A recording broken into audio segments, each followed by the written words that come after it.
Good evening. Welcome to our March 24th, 2026 City Council meeting. May we have a roll call, please? Councilmember Costa Jr. Here. Councilmember Fernandez. Here. Councilmember Villegas. Here. Councilmember Hernandez. Here. And Mayor Julian. Here, we have a quorum. Will you please stand with me for the Pledge of Allegiance? Ready? Begin.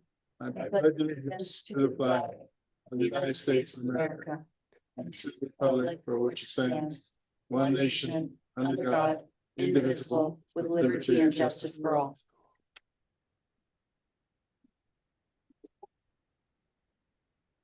Thank you. The next item is a moment of thanks, appreciation, or condolences.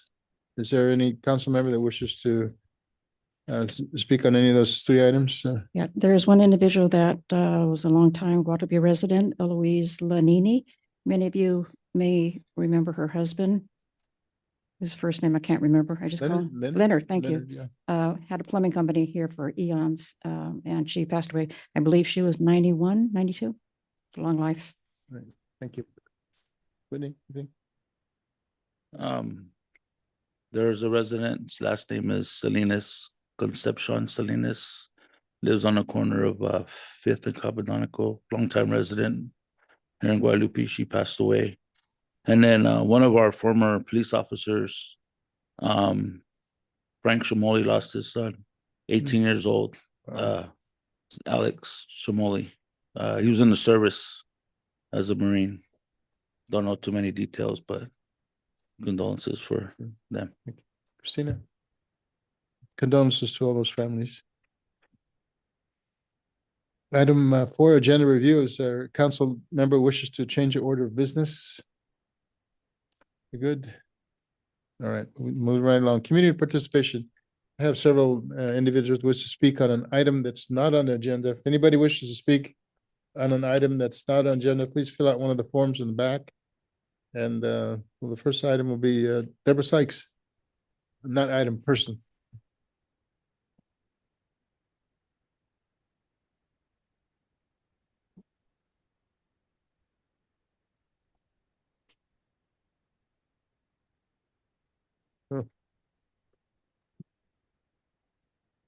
City Council.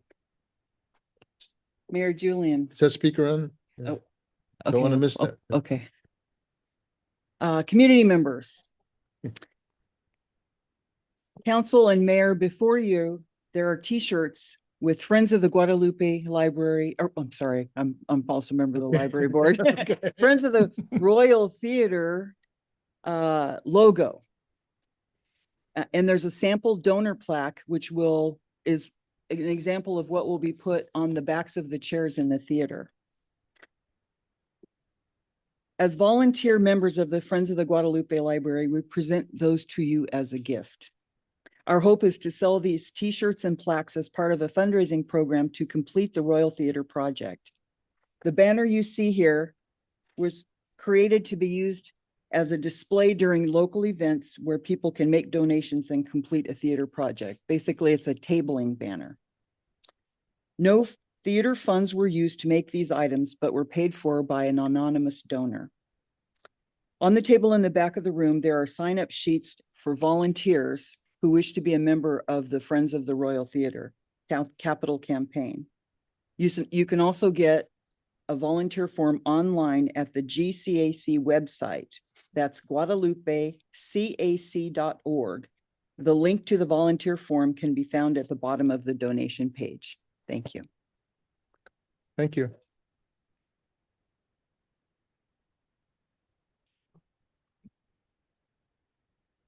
All right, next individual, Mr. Ken Westall.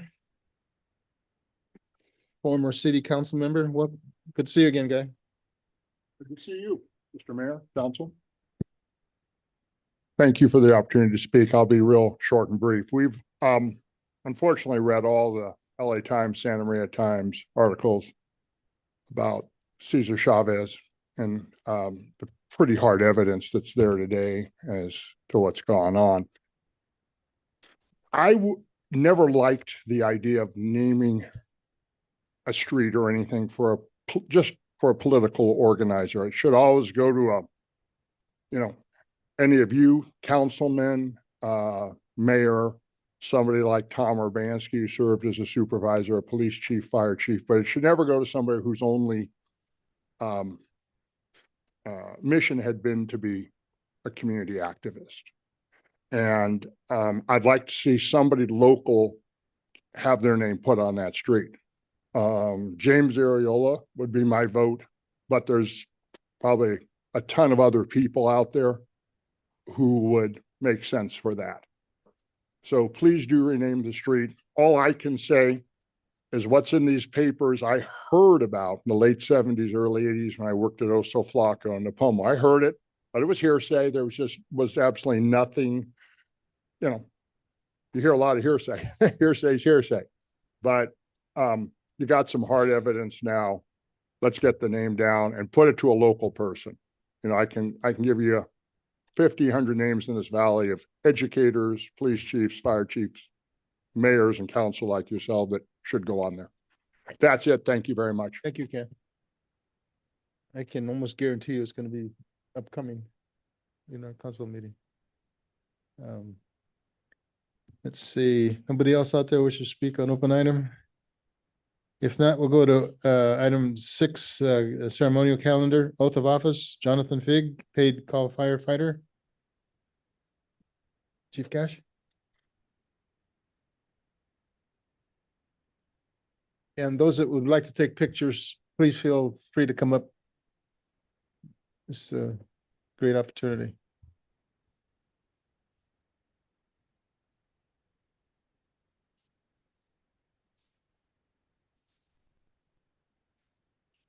solemnly swear or affirm that I will support any Constitution of the United States and the Constitution against all enemies, foreign and domestic, and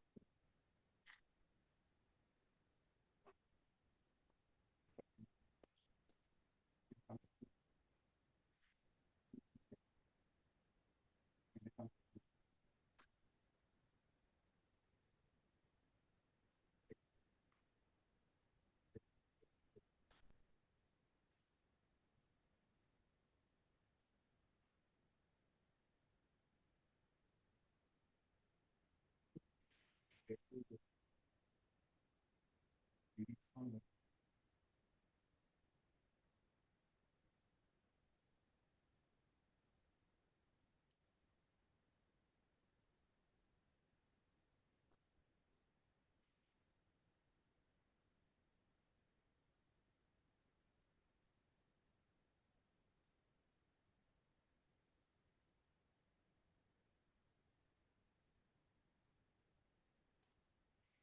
Very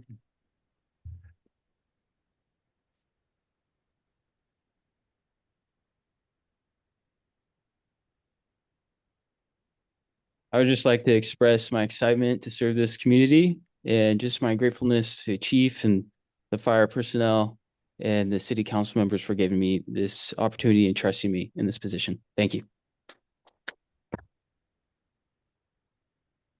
We thank you. You get him right out of high school? How do you? That's great. Welcome to the community of Guadalupe. And I know you've been around here, so thank you and the family for moving you forward to help us out in the city and in the community in general. So thank you. Okay. The next item, item B, is a proclamation recognizing March 2026 as Women's History Month, and Councilmember Furness will read that. Is there anybody in the audience that's going to take that? If not, we'll keep it under wraps. Thank you. Okay. Proclamation for Women's History Month, March 2026. Whereas throughout history, the vision and achievements of powerful women have strengthened our country and opened the doors of opportunity wider for all women and for subsequent generations of dreamers and doers, but their stories too often go untold. And whereas women today stand on the shoulders of these sung and unsung trailblazers, from suffragists fighting for the right to vote to the women who have played and continue to play critical roles in every sphere of our country's life by constituting a significant portion of the labor force working in and outside of the home. And whereas Women's History Month is an opportunity to recognize the contributions women have made to our country and to honor those who blazed trails for women empowerment and who fought tirelessly and courageously for equality, justice, and opportunity in our country.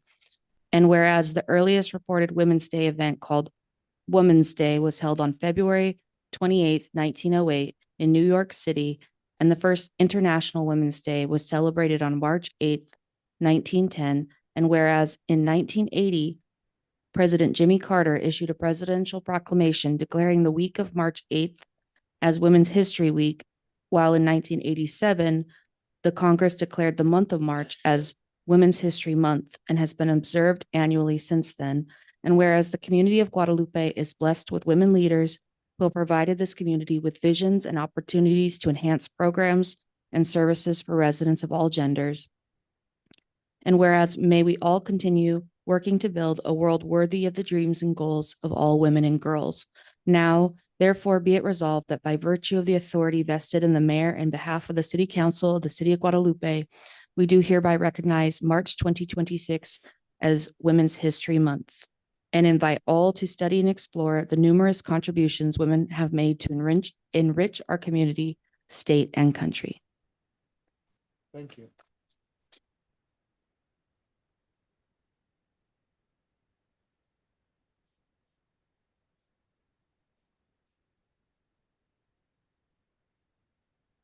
We've had women in the past do so. It's been too long that we haven't recognized women for what they've done, what they've done for us and and for the community and our nation and the world, in fact. So thank you for that. The next item, proclamation is proclamation designating the week of April 13th to 20th, 2026 as International Dark Day Week in Guadalupe. You know, I've heard about this before in northern San Luis County, and I think it's interesting to see the recognition for what we're about to hear. And Mike, can you come up? And I'm gonna go ahead and read the proclamation.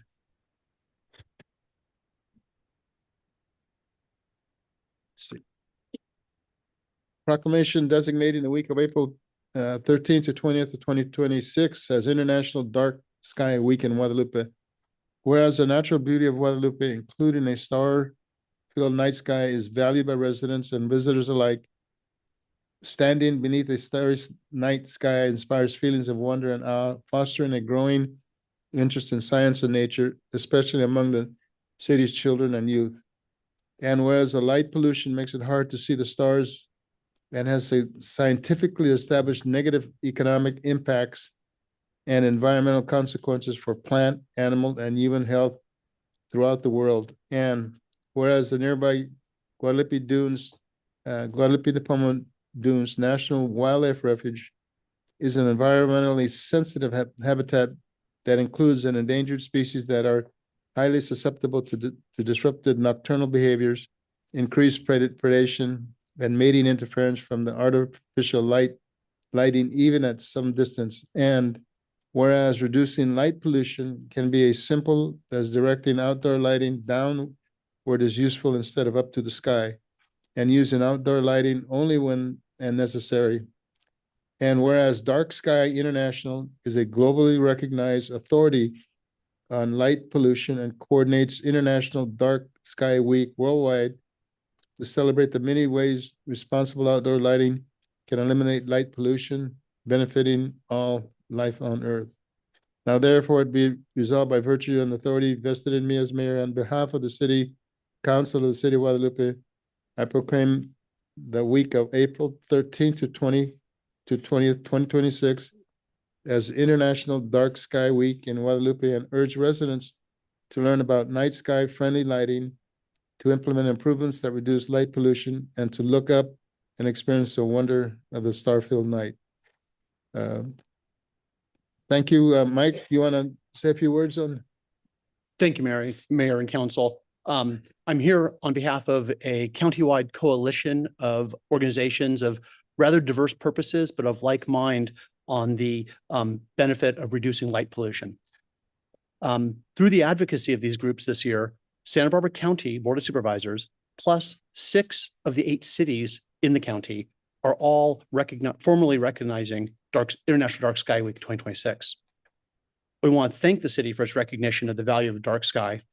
The benefit, as you mentioned, is not only to allow us to see the Milky Way in the sky, which would be a great, even if that was the only benefit, that'd be wonderful, but also the health of ecosystems, the health of people. The impact of light pollution that's particularly relevant, one impact in much of Santa Barbara County, especially in this area, is that it can significantly reduce crop yields in open field agriculture. That's due to disrupting pollinators, disrupting flowering cycles and growth cycles of the crops. And that's a relatively unappreciated or unrecognized impact. But as the proclamation mentioned, light pollution is completely reversible immediately. It's a unique form of pollution that way. Turn the light off, point it down, there's no more pollution. There's no residuals. It's completely feasible to expect that on a moonless night at night, when we walk out of City Hall, that we can look up and see the Milky Way spilling across the sky, or in fact, anywhere in Guadalupe or other places in the county, even near urbanized areas. With good lighting, that's possible. It protects the nature, it protects agriculture, and it protects people. So on behalf of the coalition of groups, we thank you. And we join the city in urging residents to learn about night sky friendly lighting, to implement improvements in your own home to reduce light pollution, and once in a while to step outside, look up, and enjoy the Milky Way spilling across the sky. So thank you. Thank you, Mike.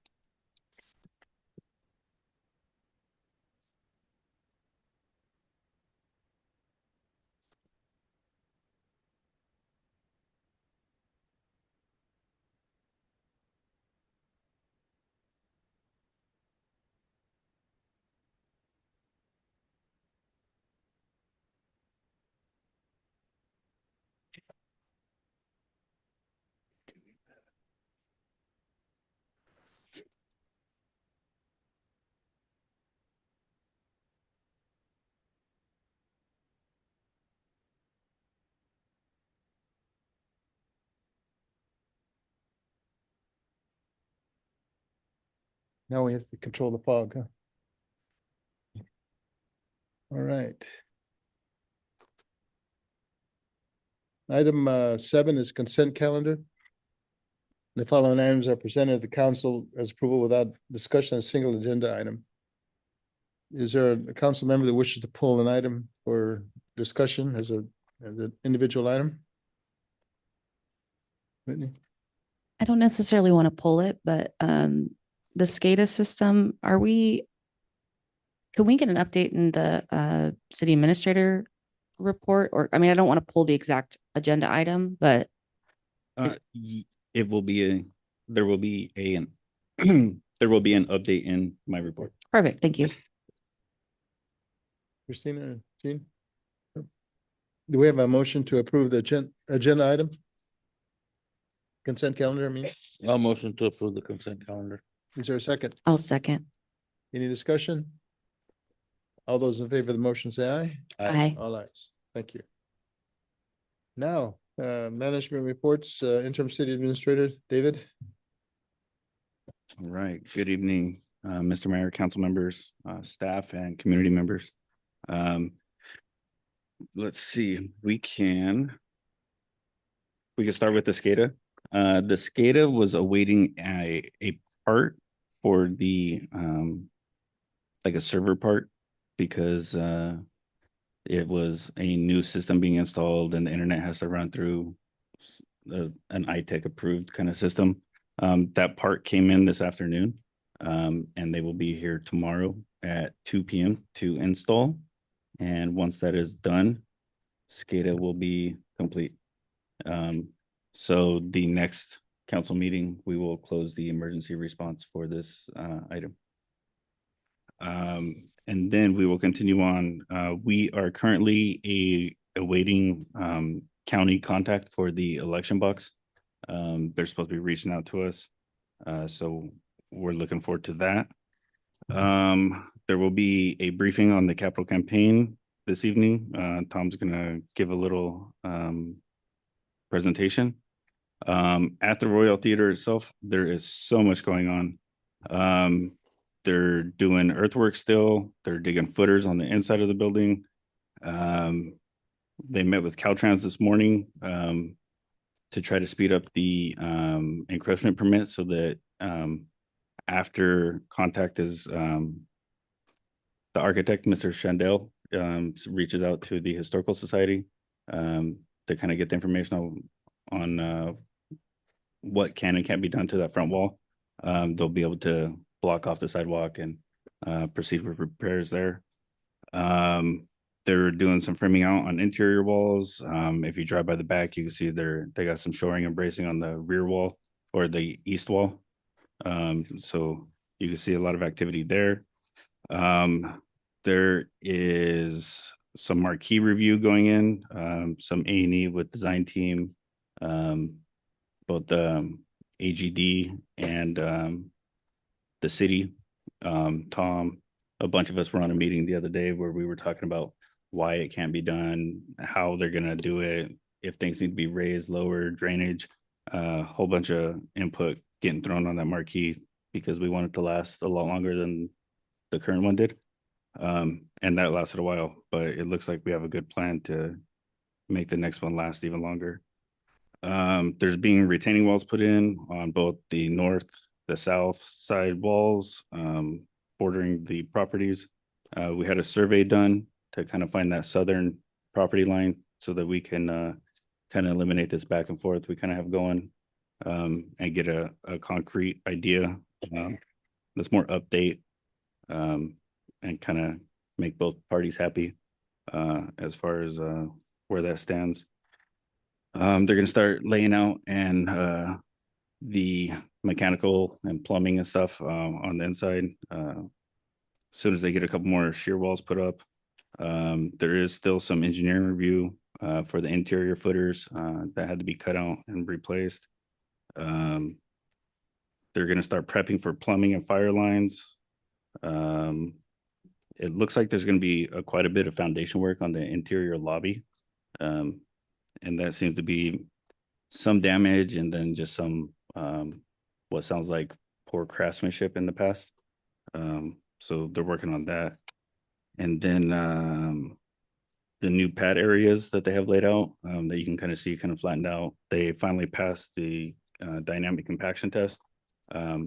So once probably going to get postponed because it looks like we're going to get weather next week. But they can start forming and, you know, prepping for actual earthwork or vertical work. Las Mujeres, they're cooking over there. They're starting to form up the mounds for the barbecue pit areas, the skate park. They're throwing in utilities have been laid out. They're starting to do retention walls and footers. So they're moving over there. 303, curbs are complete. The bio retention basin right there in the front that you see, the kind of like a hole, that's all getting put in. Storm drain, they're getting ready to start prepping the apron entrances, you know, the driveways into the area. And then starting 4/1, PG&E is going to start coming out on site. They're going to be doing the to the meter portion. So with construction, you have PG&E side, which is from the pole to the meter, and then we have after the meter. So we're moving on that too. We're still being held up by the Caltrans permit. We met this morning, like I said, with the contractor that's doing the Highway 1 renovations or the sidewalk renovations for Caltrans, Souza. It looked like it was going well whenever I had to step out, but we're trying to find a way that we don't double the work. They're going to be doing some work, we're going to be doing some work, and we don't want to do it twice. So there's more to come on what the actual outcome on that was. And then nothing new with Highway 166. We're doing that meeting monthly. So probably have something next month to follow up on that. That concludes my report. Any questions?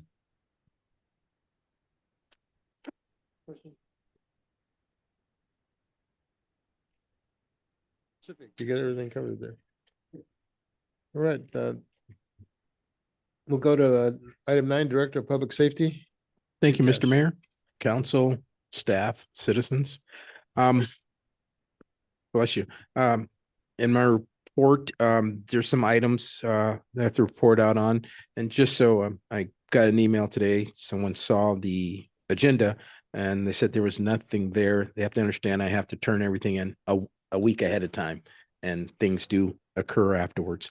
As far as community tours, I'll leave that to city council reporting out later on, if that's okay. Councilperson Villegas, that okay? I will leave out city tours that the council person can report out. Okay. Just information, TSA came out and they sent information to airport facilities. We'll have no ICE deployment at the Santa Maria Airport under our contract. So that's something that I wanted to make sure we pass along. ISO has officially, rating has been updated. We're now at a 5, and they're sending the letters to their insurers. That's being sent out as we speak. So if any citizens, their insurance company is not changing or any kind of rate, please notify us, and that way we can notify ISO that some are not really paying attention. So that was a major piece of work, and we're glad we got it done. We signed an MOU with Vandenberg Space Force concerning drone apprehension. We have a partnership, so does Lompoc and the county as far as the sheriff's department. They're showing increased activity of drones, and so we're working together. If there's any incidents that come to our side of the base, that we will assist with investigations, and if we have to remove the drone from the airspace, but they're closing off their airspace as far as for drones. April 8th, I sent this to City Council earlier today. Santa Barbara Housing Authority, they're going to be doing a fire drill at Escalante Meadows at April 8th at 10 o'clock. So I make sure that there's notification. So if people start calling in worrying about it, we'll make sure that they understand what's going on. Housing Authority is supposed to get the word out. The vendor for the generator was on site today, doing some of the electrical, at least checking as far as going to plug everything in or put the instruments in. So I asked for an expected completion date. He says April 29th or May 1st. So that'll be for hopefully April 29th for the City Hall generator and May 1st for the PD generator.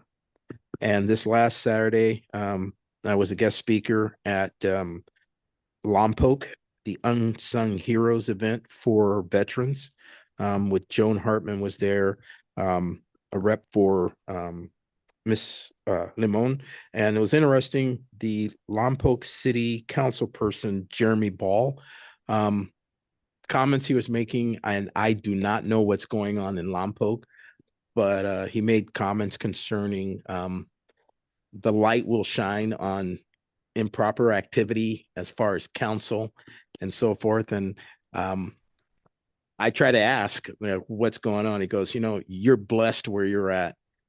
I just left it at that. So that was pretty interesting. Whatever's going on down there. So that's my report, unless there's any questions. Had a comment, Chief, and I'll talk about it. SBCAG meeting that the CHP did the study. They had that 3-month study on Highway 166 East and 166 West. They were supposed to be getting a hold of you because there's a breakdown of Guadalupe area.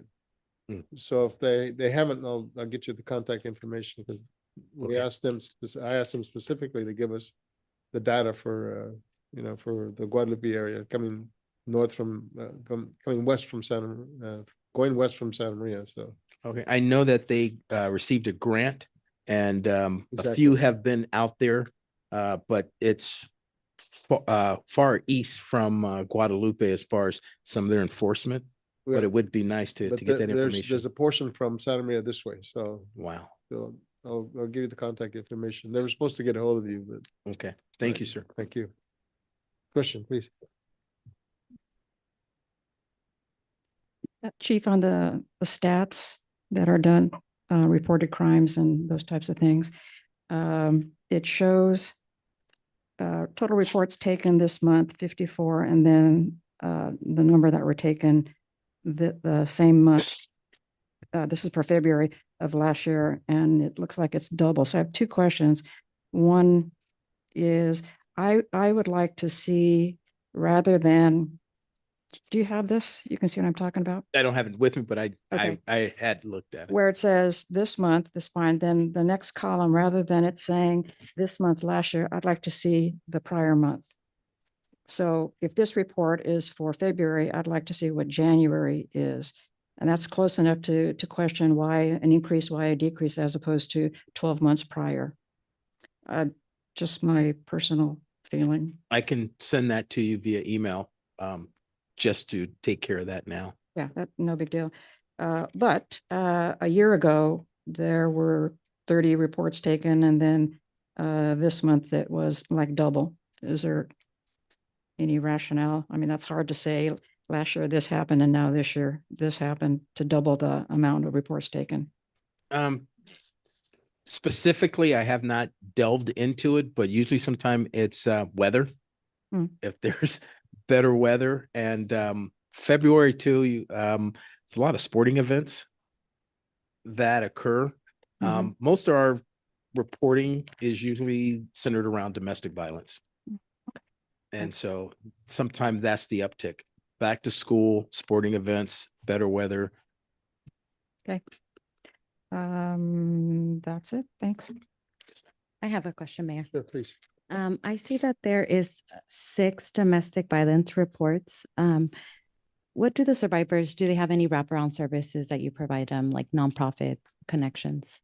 We do not specifically, but when we turn the reports in, the district attorney has the victim witness unit that will reach out, and it depends on what type of domestic violence that usually occur. If it's going to be something involving the child, we make sure that the child services are also involved. But then too, is if the spouse needs to be taken away to a safe place, we'll make sure of that. But as far as Guadalupe Police Department, we don't have the personnel or staffing or funds to be able to do Or something. just sharing back here. information, like nonprofits in the area that can support them? If any nonprofits want to drop off information, we do have some in our front counter, and they'll give them that. Also, if there's any kind of restraining order given, some of that information is provided by the officer at the scene. Okay, maybe we can connect further on this. Okay. And then you spoke in regards to ISO ratings. When will be the next time you expect to submit further information to them? Is it every 5 years, 1 year? What does that look like? About 7 to 8 years. Every 7? Mike Cash will not be here. But we Mis- keep everything on file. Okay, so what can we do as a city to ensure that, if Chief isn't here, that those ratings? Well, I think it's proactive, and like Chief has already started doing, what he found that wasn't done previously is actually keeping the information so that there is a source record to pull from and a process in place to pick up where he left off. Okay. And then Chief, thank you for taking my phone call today. I know that many residents in Guadalupe received the text in regards to ICE being spotted in the community, which caused a lot of fear and chaos. So I appreciate you connecting and taking that phone call. Yes, ma'am. Any further questions of Chief? All right, we'll go to the next item, Human Resource Manager, Celia.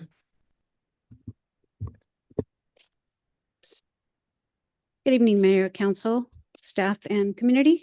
Recruitment update for February City administrator position, council and staff are working together on the next steps in reference to candidate selection. And any reportable action will occur at a future meeting. We have added, as you can see, we've added our finance director, a little bit of old news in case you didn't know.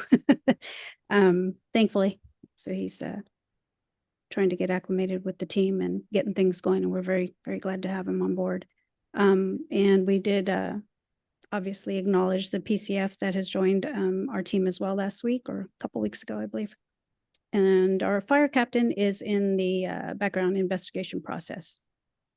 And we will begin recruitment for the 2 temporary maintenance positions very shortly. Workers' comp, we did have a couple of injuries last month and no change in the long term. We will have our next employee training session, which is CPR, first aid and fire extinguisher training. That's going to be held at the end of April, I believe April 28th. You all are welcome to come if you would like to join. I know one of you has expressed interest, so just reach out to me if you'd like to attend. It is an all-day 8 to 4 training. And our next employee recognition lunch is scheduled to be held in May. And then our personnel policy has been distributed to all the bargaining units for their review and any comments. So hopefully we can get that wrapped up shortly. That's it for me.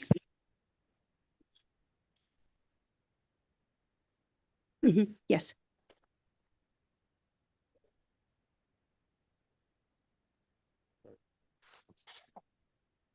Right, Mr. Arnold for Recreation Services Manager, update. Good evening, Mayor, council members, city staff. How we doing, community members? What? All right. So February, we started off with pottery making. It's a return of ceramics back in the community. We actually just finished out our course, which if you guys would like, a majority of the work is displayed in our lobby case. Beautiful work. Really glad to be bringing back ceramics to Guadalupe. We will continue the course. We'll be picking back up in May 7th.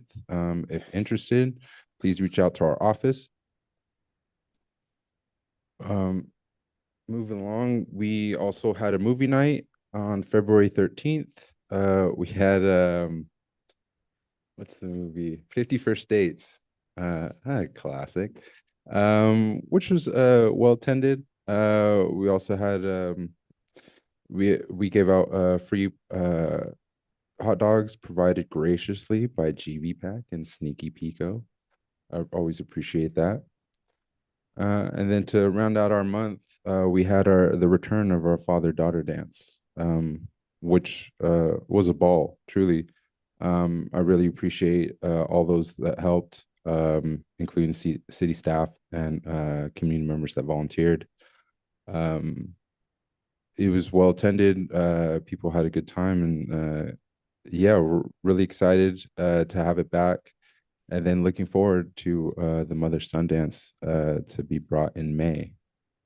And that was our February. Thank you. Can you give us a little bit of information on the Giant Foundation organization? Yes, the Junior Giants organization. We have been selected to have a league of our own through the Junior Giants organization, which is free baseball and softball for the youth, going all the way up to junior high. Is completely free. Registration starts April 1st. Is non-competitive baseball and softball.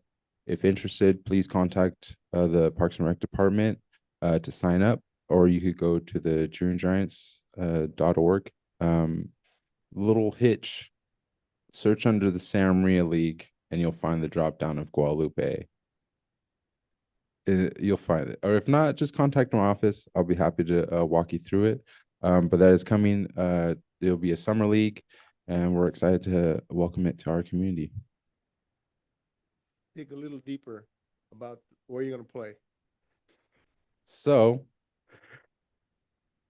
good thing I brought my shovel.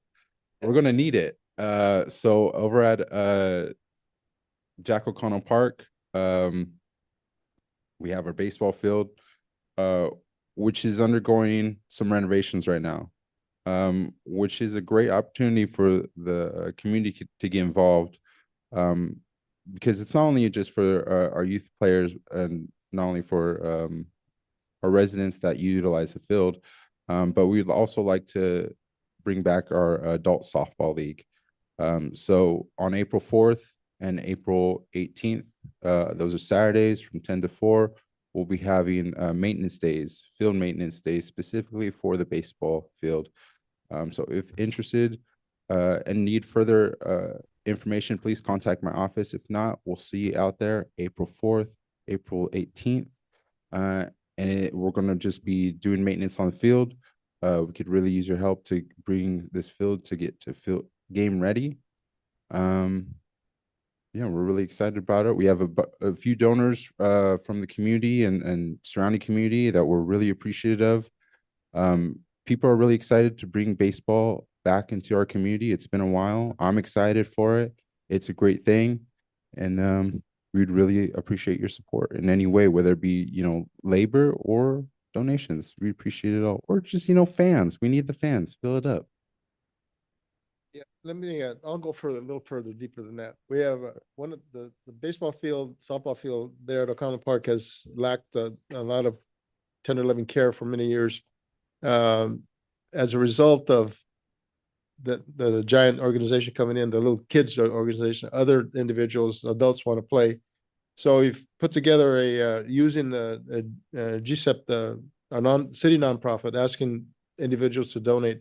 For instance, our first bid for soil, infield soil, was $12,000 just for the dirt, and that was way out of our league. So there's an initiative to get all the equipment that's needed to fix and maintain the field, and the dirt. So you'll see more information coming out shortly. You go to the field now and you'll see it's muddy, and city staff and volunteers will be working on it to get it back to playing shape and beyond. Because in the years past, like the Kiwanis Club back in the day had 4 softball teams, girls softball teams actually played there. And that was many years ago. And we need to bring that back to where our kids aren't playing in Santa Maria. They can play in Santa Maria, but they also should be playing here. That goes to all the sports, the football, the basketball, any sport. We need to have local sports here. And there's a long history of back in the 30s and 20s with the Japanese teams playing softball here in the old Guadalupe field. It was back in the day. So we want to get that back together. And that population there was back in there was only about 1,500 people. Now we got almost 9,000. And so there's an effort, the community effort and the city effort to make that field, bring it back to its playing stages. So thanks for the information. Any questions of Ranulfo? I just had a quick comment. I know last year the Recreation and Park Commission wanted us to have more exchanges. In June, do you think we can have some updates from them? Anything that they want to share with us? Definitely. This may be of interest to bring up the wood. Okay. I'd like to thank Trust Pro. They donated some lumber. We're going to be fixing up our horseshoe pits out at Jack O'Connell. So thank you, Trust Pro, for donating your lumber. And I hope to bring a horseshoe tournament in the upcoming this summer. Is your dad still there? Okay. There's a horseshoe player on it. Cool. Thank you. Please. Quick question. Do you have any plans for Leroy Park to have like art in the park, or particularly Cinco de Mayo as well? So nothing planned so far for Cinco de Mayo. We do have our Fiestas Patrias event. And then as far as art in the park, we could definitely add it to it. It was something I'd love to do a community art show to showcase variety of different art forms. But if it's of interest, I could definitely bring an art in the park back. I know it was about probably like 2 years ago, was actually helped out and was a part of it. But if it's of interest, yeah, we could definitely do it again. May 2nd is the bike ride. Correct. Cyclemania will be coming May 2nd over at Leroy Park. It'd be a great community event, all things bikes. We have a local community member that's going to be doing some bike repair, also kind of teaching people a little bit about bike repair. We'll, like I mentioned, a community bike ride, as well as we'll be giving out free hot dogs to all participants, and it should be a great day for the community. Okay, thank you. Next item is a public hearing, Measure A, local program of projects. Is Jeff, you're taking the lead? Yeah, so Jeff's not here, so Okay. I'm gonna give this a shot. He's stuck in traffic. So this is in regards to the local Measure A program of projects. So what this is back in 2008, it was voted on in Santa Barbara County for a road repair and traffic relief for transportation safety measures. And since 2010, there's been a 30-year program or plan in place. The city of Guadalupe and every city in the county generally comes with some kind of POP or program of projects, and then presents that to SBCAG every every 5 years. So with this one here, we're hoping that the council will adopt this and allow the city to program this into the budgeting out of the Measure A funds. Over the last several years, the city has continued to meet its maintenance of effort throughout the city. And with this, hopefully the goal would be to spend about $400K annually providing street maintenance and repairs, not just paving, but sidewalks, curbs, gutters, ADA access. And then along with this also, there's certain percentages that have to be divvied up, 5% for, say, pedestrians or alternative energy, so like charging stuff or bicycle paths, different things like that. And then another 6% for sidewalk maintenance specifically. And in the past, we've done very well at maintaining this. So we hope to continue to meet our MOE. I'll try to answer any questions if there is any, but this is more planning above. Just a little bit that, we're a member of the SBCAG, Santa Barbara County Association of Governments, and yearly, over the last decade or so, there's been about $1 billion coming into Santa Barbara County. Most of it has gone to the S curve, the road, the Highway 101 between Goleta and what's that called? Goleta and beyond Carpinteria. So most of the money over the years past has gone to South County because of that need to redo Highway 101. The last bit of money that is needed to finish that, it's about a 12-mile stretch, has been received by the state, so that's going to be completed. So from basically Goleta all the way through to Ventura County, that's 101 is going to be fixed. And the SBCAG board, because most of the money was going to the South County, now it's 43% goes to North County, 43% goes to South County, and then the rest of it goes into based on need. So the North County is now getting their share. North County is basically the tunnel this way, the tunnel north. And so you have three let's see, Santa Maria, Guadalupe, Lompoc, the three supervisors. So they're the North County. So it's a good split now, because it was concerned that most of the money was going to Santa Barbara, and it was going to finish 101. So anyway, this money here is allocated based on what each city is deserving and what's carved out for each of the cities. So this is our share, and And as Dave mentions, there's a requirement to make sure that we spend our money on maintenance on the streets and stuff like that. And a percentage goes to like sidewalks Right. that we're working on now, so. And I think unfortunately, I think a lot of our Measure A money for the last year has gone to the 166 project. Right. Just for different programming aspects of that. Right, So it's not very seen throughout the city. yeah, like a big Yeah. chunk, like 4 million, Yeah, like a lot of it. So yeah, and that's based off, you know, a 30-year plan that's been collected. Right. So that's kind of gonna bleed us a little bit. But we are gonna try to focus throughout the city later this year, early next year. right, streets, okay. Yeah. Well, my 2 cents, it's important, so is there any questions of Dave? Is there a motion to adopt resolution 2026-13? I'll make a motion to adopt resolution. Pardon? Oh, I better open it first, maybe somebody out in the audience. At 7, thank you, Amelia. At 6:50, open to the public. Any public comments on this item? Nobody on the phone, nobody on the internet, nobody. And so at 6:51, we'll close it to public hearing. Now, is there a motion to adopt resolution 2026-13? I make a motion to adopt resolution number 2026-13.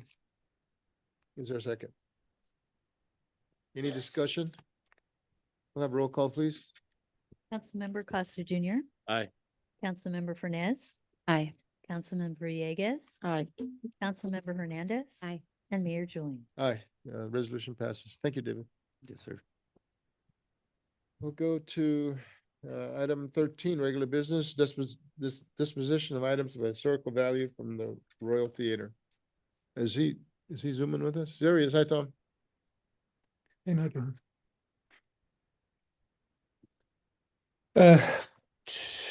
good evening, council members, Mayor Julian, city staff, and the community, both on the internet and in person. This agenda item is coming about due to both the city construction team as well as the general contractor understanding that certain items have become available that are potential historic value, but cannot be reused in the construction of the Royal Theatre or the reconstruction, rehabilitation of the theatre. And so I've had some conversations with the Rancho de Guadalupe Historical Society, asking if they had any interest in these items, whatever they may be. And the society has said that they were interested. At this point, we don't have an agreement between the society and the city, but we will be working on some kind of an agreement that said these items, whether it's a small item, for example, we have the glass door to the original theater door that has etchings of the Royal Theatre in them. We can't reuse that glass, and so we can give that glass to the Historical Society should they want it. The agreement needs to also include that they cannot in turn sell any item. They must keep those items, or they could probably donate it to another nonprofit of some sort, but they cannot sell that item. I believe probably the beginning of March, I wrote a memo to the council identifying some of the concerns that have come up that we were unable to, due to the past fire and past water damage to the building, that there were certain things we could not repair. Obviously, the biggest one of that is the marquee itself. And so the intent is to take the marquee, if we can, and bring it back to Guadalupe. It's presently in Sacramento. And the idea is to bring it back to Guadalupe and have the Historical Society to display it in their museum, or some other plan. It's still up in the air. At this point, we're asking for the council to approve the concept of us taking items of historical value and give them the option of the Rancho de Guadalupe Historical Society to taking those items and either storing them or displaying them in their museum. And I think that's most of it. At this point, we don't have anything to bring in front of the council for resolution. I believe that'll occur once we've come together and created an actual agreement. And that would be the next stage of creating the agreement and bringing it in front of the council for approval. I believe that's most of the item, and there is no fiscal impact to the city. And I believe that's it, unless there's any questions. Yes, any question from the council, the media? Hi, Tom. Hey, how are you? Couple things. One, I can't see. In your staff report on page 2, it states that the Historical Society has informed the city it is willing to take the marquee, which the city's construction team has determined to be unstable. I am a member of the Historical Society, one of the board members, board directors, and we have not agreed to do that. And just to clarify a couple of things that you said, and Albert is in the audience as well. At our meeting, the Historical Society meeting, the first Wednesday of this month, this topic was addressed with us, and we went around and around and around, and we didn't agree to anything. We looked at, or as it was discussed with us, that the theater would give us the first option if we agreed to even consider looking at anything. At our meeting, that'll be the first Wednesday next month, we will be discussing this, assuming that the council said, whatever the council says, yes or no to this. Assuming they say yes, then it's up to the Historical Society to say whether or not we even want to enter into any agreement at all. So this is very preliminary as far as the Historical Society's part in any of this. I just wanted to clarify that.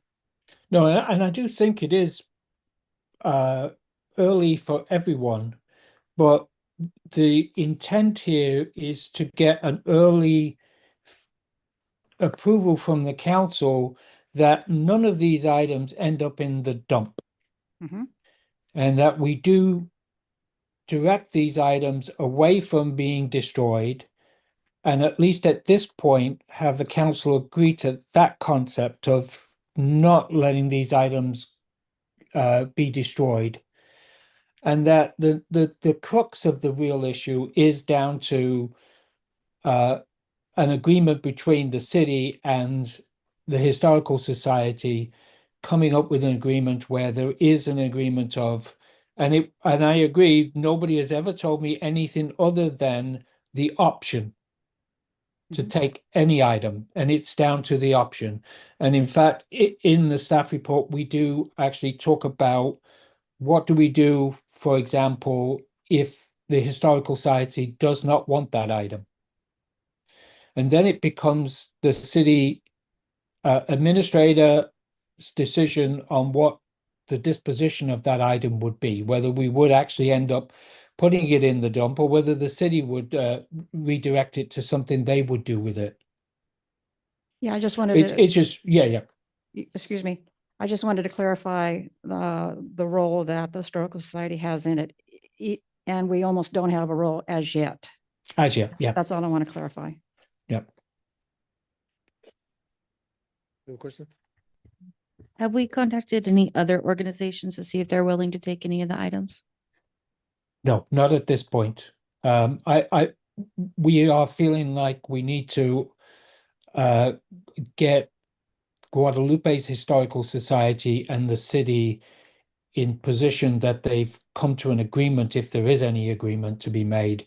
And then beyond that, it could be go to others. That there are a number of theatre organizations, museums that collect stuff that we could use that, and that could be the next stage should the Historical Society, again, there's an agreement, the Historical Society says, we don't want that particular item, then we can, the city administrator and even the project manager and the historical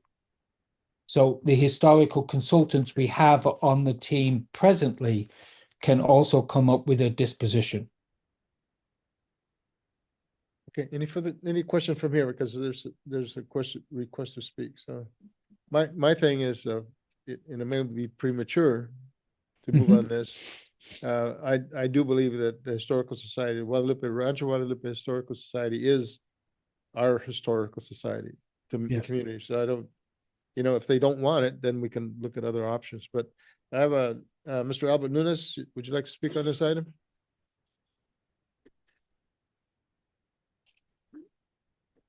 Thank you, Mayor. 2 years ago, I wrote a strategic development plan for the Historical Society to expand its preservation efforts and storytelling parameters. I used that 4 months later to win a grant from the Santa Barbara Foundation to expand and enhance our technological infrastructure. So with new computers and photo scanners and document scanners and things like that. Part of that strategic plan was to increase our visibility in the public and firmly establish that, just like you said, we are the historical society. And so part of our charter is a responsibility to preserve the history of Guadalupe. And I think that this recent staff report and the wording on page 2 or whatever it was, I think it needed to be there for Tom's purposes, but for our purposes and how I look at it, as we're a year away or 2 years away from that strategic plan that we all agreed upon, we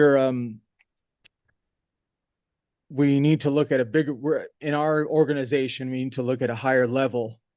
And when it's put on paper and says the Historical Society might agree to take possession of the marquee, well, things like that, it wouldn't be the whole marquee because not all of it is salvageable. It could be a letter, it could be the front of it. So we need to make sure that whenever we're talking about that sometimes we get too deep in the details. But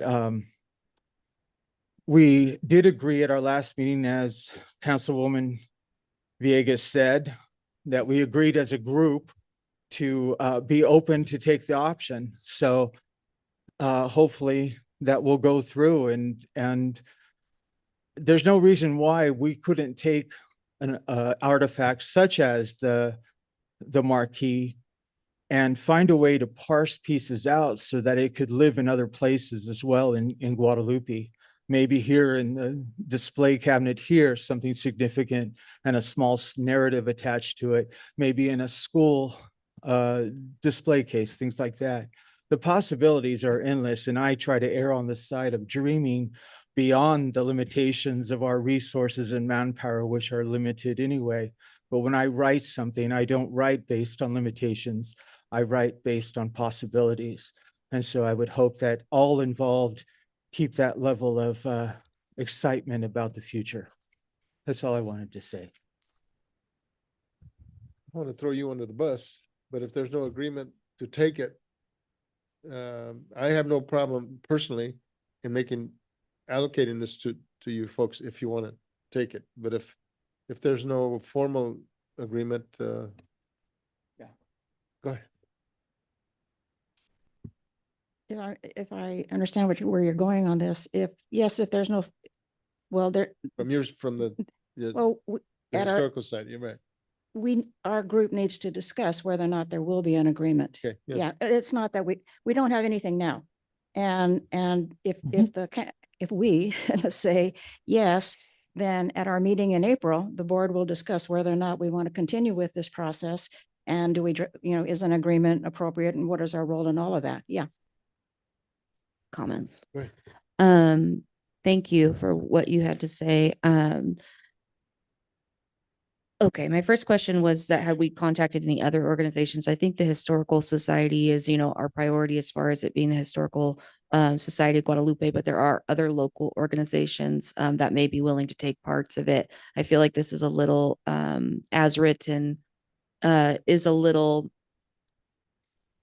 closed in. So I would like to see a plan of like a hierarchy of intention for the items. For example, having if they so choose to have the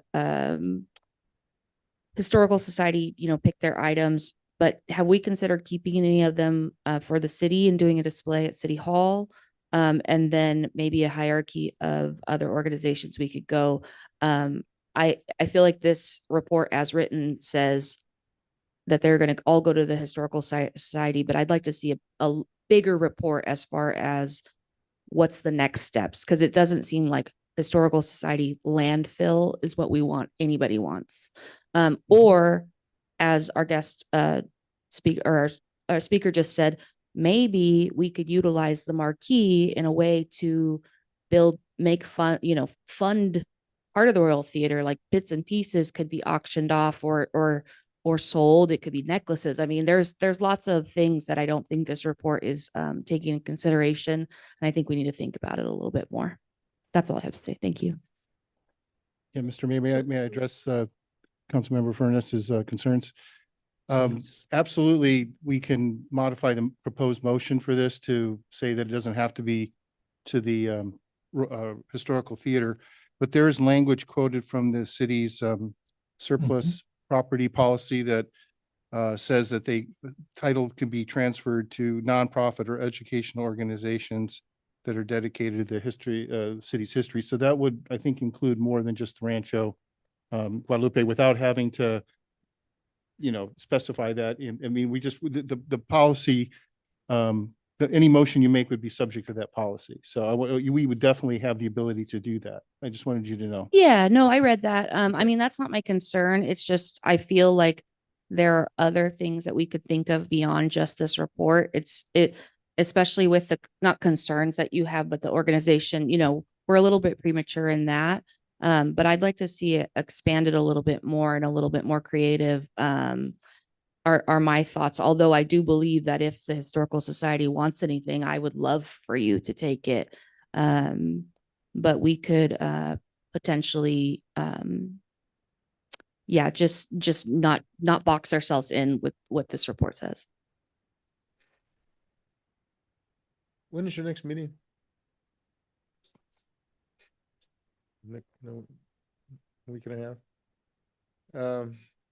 Other council, I have no problem in moving on this, but I know they're not going to say no. Well, I have a feeling that they won't say no. But if they do, then we have that other option of looking at opening it up, so. If they say no, this would obviously come back to council, would it? Or? Well, the property belongs to the city. Right. And it has to be disposed of pursuant to the surplus property policy. This is a special green light to create a MOU to give the Historical Society the first option on the offers. After that, the property would come back to the city and could be disposed of pursuant to the policy, in which case likely would come back to the city council if we were going to propose disposing or transferring it to another nonprofit or something like that. But we could, we can create, we can do something like Councilmember Furness suggested, and that's kind of create a hierarchy so that maybe you can delegate that offer to the other, we could provide, you could, in the future meeting, you don't have to do it tonight, but in a future meeting, you could provide more direction about how you'd like to see items distributed if they're denied by the Historical Society. if that's the, if the council approves the idea of receiving or giving them the first option, Because we currently don't know all the items. right, and there might We're be some just more that, making an yeah, assumption, and we don't know how many there'll be, and what else or will be if there's discovered. much. Yeah. Yeah, okay. That's actually a good point. Or will there be an inventory of the items either before Yes. the historicals? I'm still talking. Before the Historical Society gets to make that decision, and then or will they just have to make a decision next Wednesday or next month's first Wednesday, second Wednesday? Excuse me, sorry, first Wednesday without that inventory. So there will be an inventory collected. It will be collected as the construction manager informs the project manager of, or the construction general manager tells us there is an item or items that need to be collected. We will create an inventory. That inventory will be available, and the dispositions of that inventory. So the real thing is you have a city inventory of items and then a disposition of those items. Where did they go? And so that will be created, yes. Thank you. One more question. In the report, it says that if the Historical Society does not recognize any historical value, lacks available storage, or if there are too many items, such as theater chairs, the project manager will notify city staff to determine final outcomes of the items. But as Councilmember Hernandez kind of mentioned, would it ever come back to council? I mean, is that what we're planning? If I ahead. may, I'm sorry. Okay, I didn't mean to interrupt. Yes, it will come back to the council if it's appropriate to do so, because of the policy. The way, I didn't quote the entire policy, and I can get you a copy of it if you want to see how it plays out, but there's a procedure that has to be done. And in a case like this, there's also a provision that if the council can make exceptions to the policy. And I was thinking, like, I'm getting ahead of myself, but I was thinking we may use that, like, for instance, for the chairs. We would consider them non-saleable if we were going to give them to the Historical Society, but maybe they don't want them all. And they say, we only take 5 for our display and we get the rest. Now, we don't necessarily have to dispose of them. We can make an exception in our policy to say, even though they're non-saleable, council can find that they can be sold to maybe anyone that's interested in as part of like the capital campaign or something, and use that money for that. Council can make that. So there'll be a lot of opportunities for the council to make decisions on this. Yeah, I think that's my biggest concern is I don't want anybody to just say, okay, throw it away, when there's a lot of people in this room and beyond that could be a little bit more creative with where things can go if we decide that to move forward with the Historical Society Correct. portion of this, and if they do too. Absolutely correct. This Yeah. staff doesn't want to dispose of the items either. That's the last resort. Tom, you had something? No, I was just going to say the same thing. The purpose of giving it to the city administrator is for us to come up with another idea of what happens to it. If it's not going to the Historical Society, we don't want to immediately send it to the dump. We want to give it back to the city to say, what do you want to do with it? And I think the idea of having a hierarchy of other ideas makes sense. Just real quick, I think this is kind of to just formalize presenting items to the Historical Society first. And then that way we have items that we can say, when we come back to council, we can say, we have X amount of this, X amount of that. How Yes. would you like us to proceed versus, hey, we have this, do you mind if we take it to the Historical Society? And then come back to you again and be like, hey, we have X, Y, Z. How would you like us to proceed? So it eliminates a step before we come to you. We've Right. already checked with the Historical Society.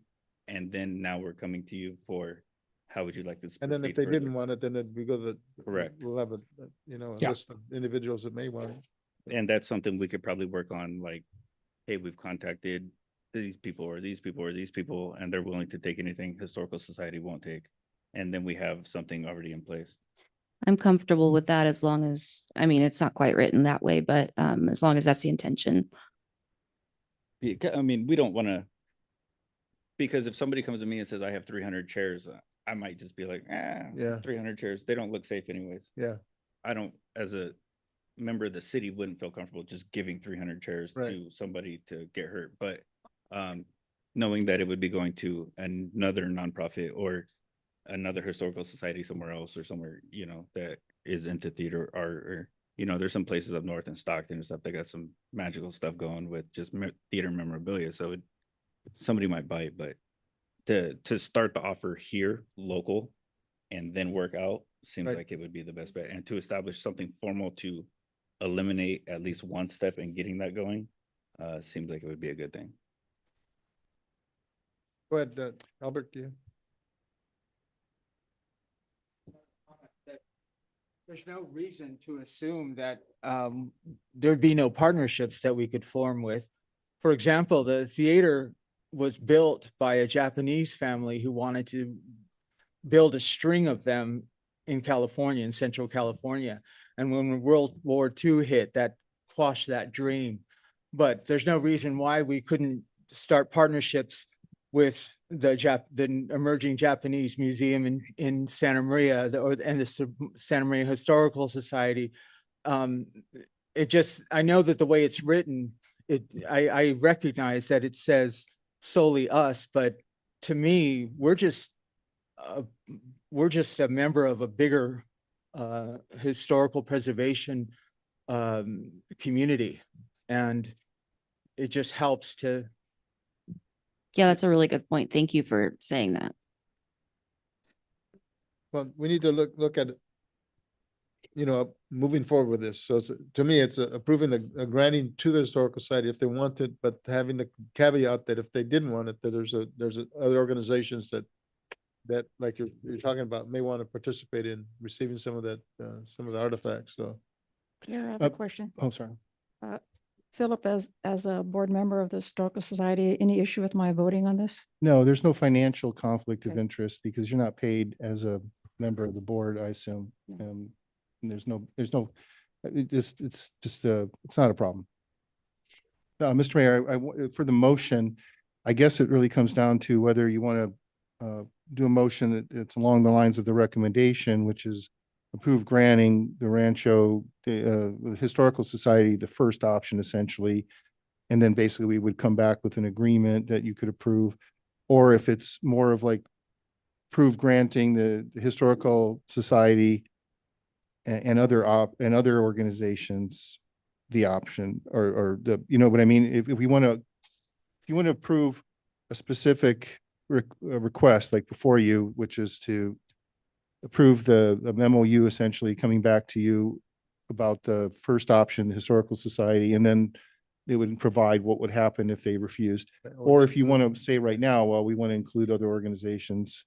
I don't think it's necessary, but I wanted to know if that was the council's preference in terms of giving us direction. No, you want to say something? Yeah. I was just gonna say, I feel like we could probably approve it as is if we decide to as a group, but then can staff take direction on the next steps of that, kind of what we talked about tonight? Absolutely. You'll Okay. have the opportunity to give that direction in the MOU that comes forward. This is just a kind of a conceptual approval. Yep. You're still going to approve the MOU that will have the details. And if there's a problem with that, you can give us direction to make a change in the agreement at that time. Yeah, I feel comfortable with that. Okay. Is there a motion to recommend, to approve the recommendation as noted?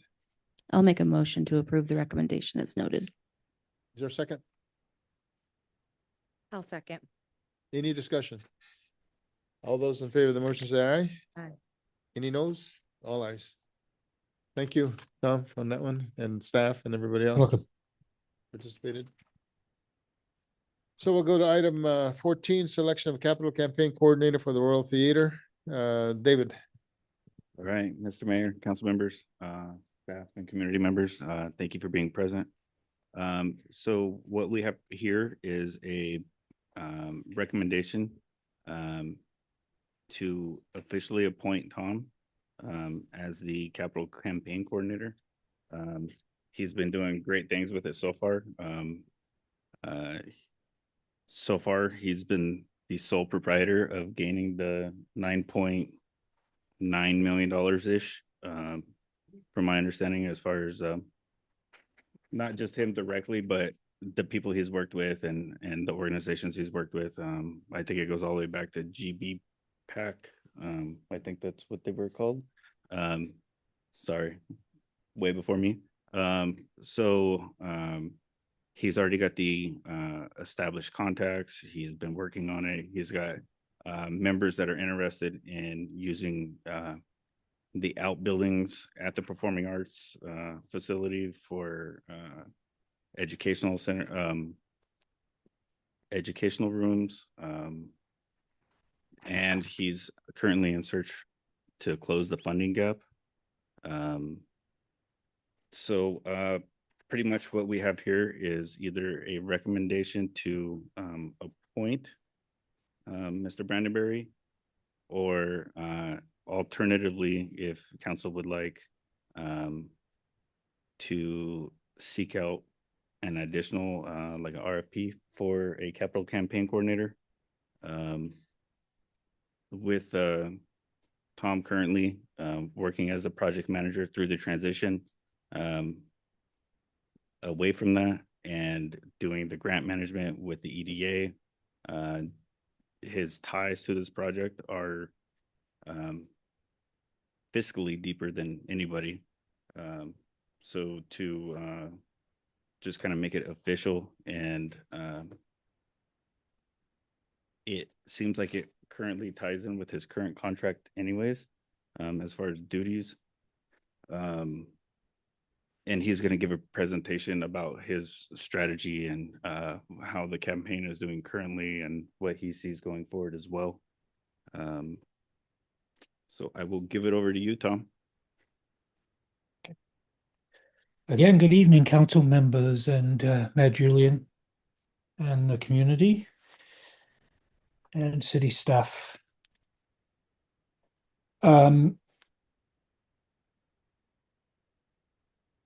Oh, thank you very much for bringing up the slides. So the first slide is, I'll let it come up before I talk. So for everybody who's seeing this, and this is going to be on YouTube and be available after the presentation and after this, that QR code you're seeing right now will take you directly to GCAC's webpage and the donation section. So if you click on that, you can make a donation. You make a donation for $1, or you can make a donation for $5. Doesn't matter what you want to make, but if you want to make a donation, if you take your camera, put it on top of that QR code, it will take you to GCAC's website and the donation section.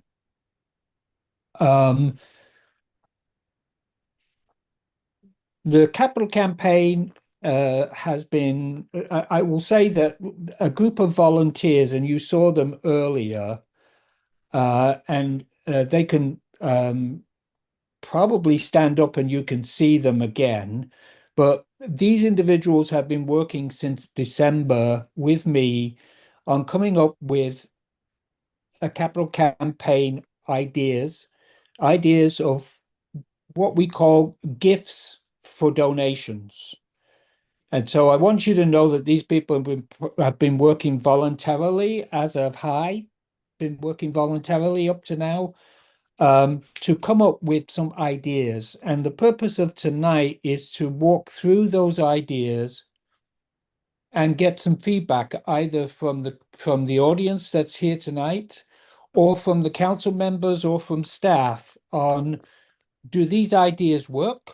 Should we do something different? Have we missed something? Are we off on doing something? We want this to be an opportunity to also give some feedback. Whether you give that feedback immediately as part of this presentation, whether you grab one of those volunteers and give your ideas to them, or whether you email or message us. We'll take any ideas you have, because this is not final. These are our initial implementation, initial ideas. of what we think a capital campaign will do to help fill this gap. You'll also notice that we have a thermometer also showing on this presentation. It shows the 3 million that we need. It's a little less, but we've just rounded it. We will have this presentation, this thermometer showing as many places as we get an opportunity to put it. As we get to each of these numbers, we will fill it in so that you can see us reaching to the top. Going off just slightly, I would like to give a positive message that I just got. This afternoon, the Santa Barbara Foundation sent me an email in which they indicated that the capital campaign has just received 50,000 from the Dobbs Fund for Performing Arts. So I just wanted everybody to know that we've just got a $50,000 donation, which is fantastic. Anyway, next slide, please.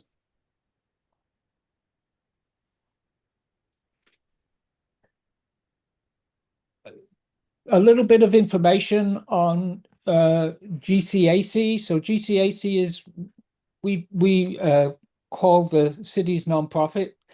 It is a nonprofit organization that has a mission to help the city. They are also presently the city's fiscal agent for the capital campaign. So their website has all the information on the capital campaign. Their website holds the donation. Any donations that go to the capital campaign will go directly through GCAC and their bank account. All donations that we get, whether it's a check or whether it's a direct, somebody wanting to make a direct donation, we would pass those donations through to GCAC's website or GCAC's staff. So for example, the 50,000 donation, I will be calling Tobes and Santa Barbara Foundation, and I'll be having them write that check out to GCAC. And then that check will be delivered to the president of GCAC, or the fiscal, or the treasurer of GCAC, so that the money, the check goes to them and then is put into the bank. And that's basically the flow of donations and how the donations will work. Next slide. And this shows you at the bottom, it shows you the donation button and how it works. And again, there's your QR code. So this is, if you were going to the website directly and making the donation directly without using the QR code, you would land on this green space to make an actual donation. Next slide. So as I said earlier, wait, did we miss one? So this volunteer group that you've seen tonight and myself working since December, meeting on a weekly basis, we decided our name is going to be Friends of the Royal Theatre. My personal hope is that the Friends will continue beyond the construction and beyond finding the gap that we need to fill, and actually help the operation of the theatre as well in that stage of its work. So my hope is this Friends of the Royal Theatre will be around a lot longer than the money we need. If you have any questions, you've seen the people that are in the room. If you would like to be a member of the Friends of the Royal Theatre, the back of the room, there are some volunteer sign-up sheets. Please fill one of those out and give it to one of the members of the Friends of the Royal Theatre, and we'll get you signed up. and into the meetings.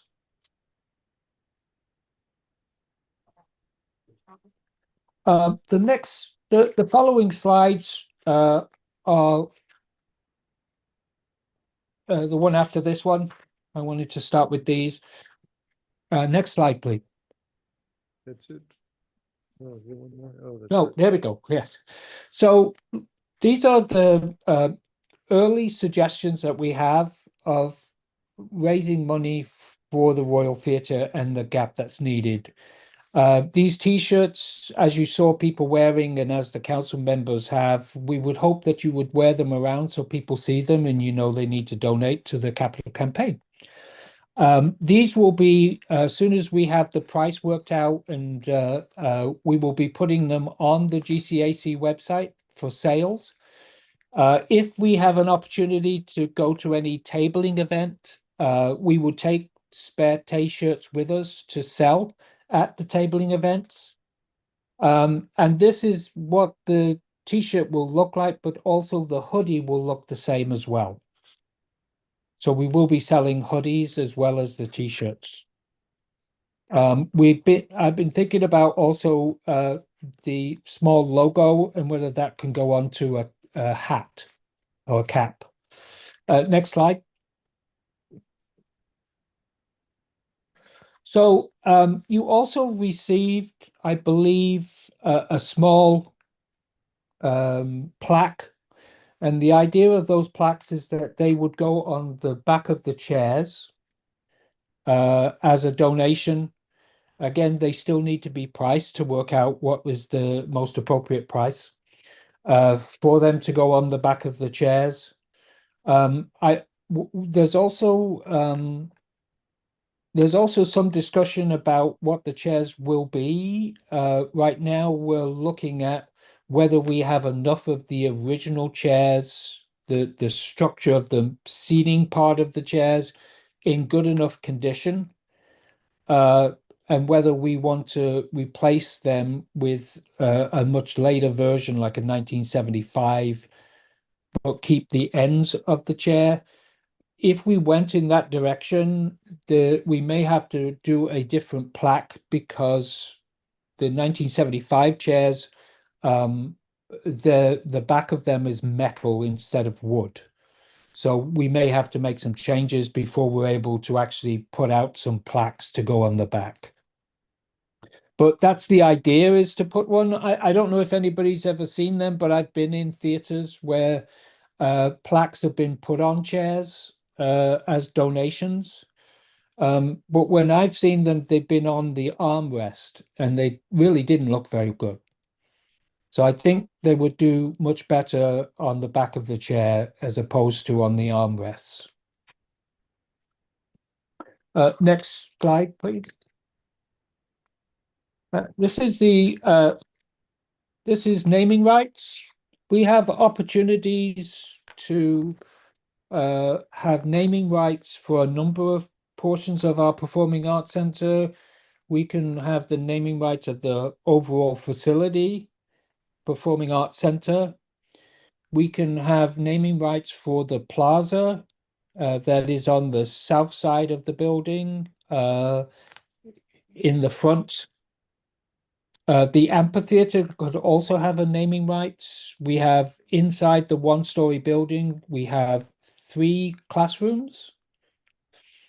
Those classrooms could have individual naming rights. The green room, which is pretty standard to give that a naming rights.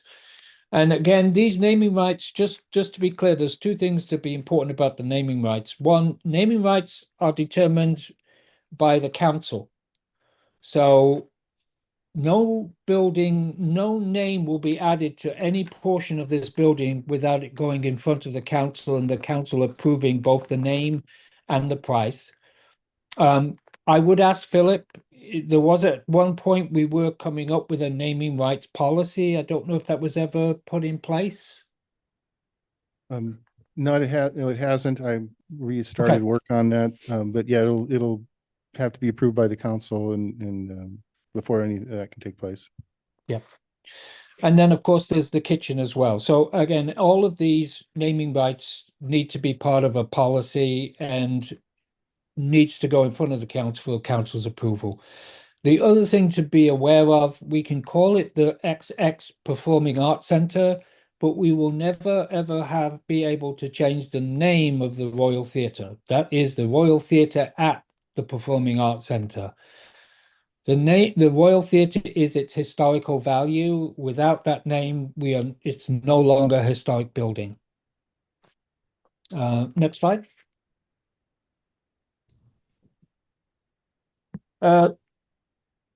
Probably most of you have gone into a performing arts center or some kind of a building, nonprofit building that could be even a medical building, where a number of donations are made and they create a donation board inside. So these are just 4 examples of a thank you board or a thank you board for donations that are made at significant amounts.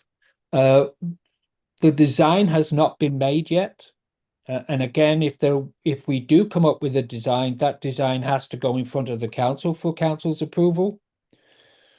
But the idea is you'd have one of these designs and it would be placed inside the theatre. And depending on the amount of their donation, they would get themselves a place on this donation board.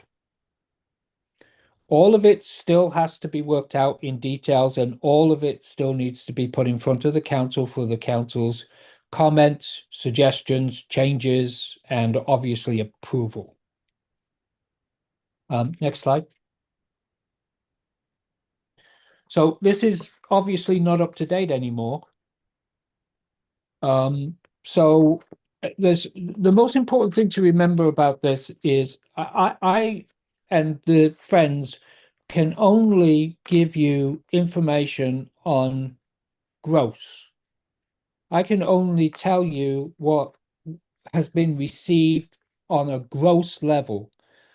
GCAC would have to be the organization that would come in front of the council and let you know what the net is, what's now available, because there is a difference between what we get as a donation and what the city gets remaining to be used for construction.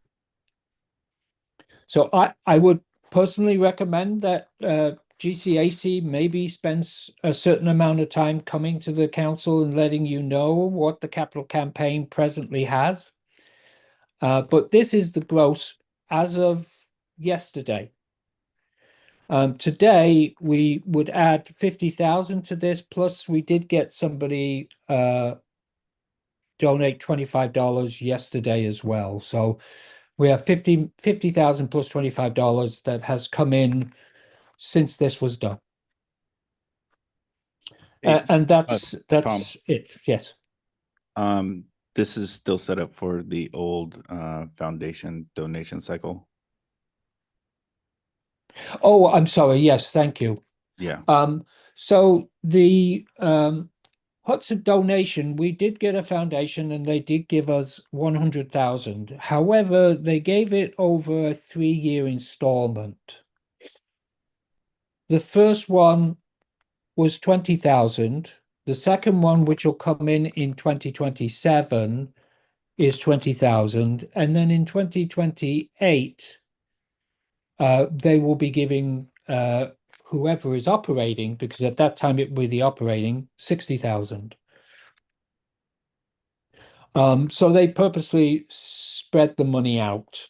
And I don't know for sure whether this is why I can't give you actual numbers. I don't know if that first 20,000 installment has come in yet or not. But the total balance is 100. Oh, good. Thank you. So the total balance from that nonprofit is 100,000.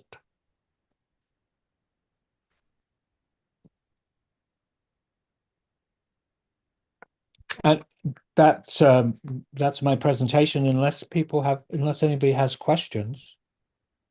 None of your members stood up. Do you mind standing up? Oh, thank you. Where's Jess? You standing up, Jess? Yeah, yes. Yeah, Okay, look, yeah. Jesse, you stand up. Okay. Thank you. Oh, you're standing up. Thanks, Jess. Okay, okay. Questions of Tom? Do we have some requests to speak from the council before we move any further? Any questions of Tom? Thank you, Tom, for that. And then we have Judy Wilson.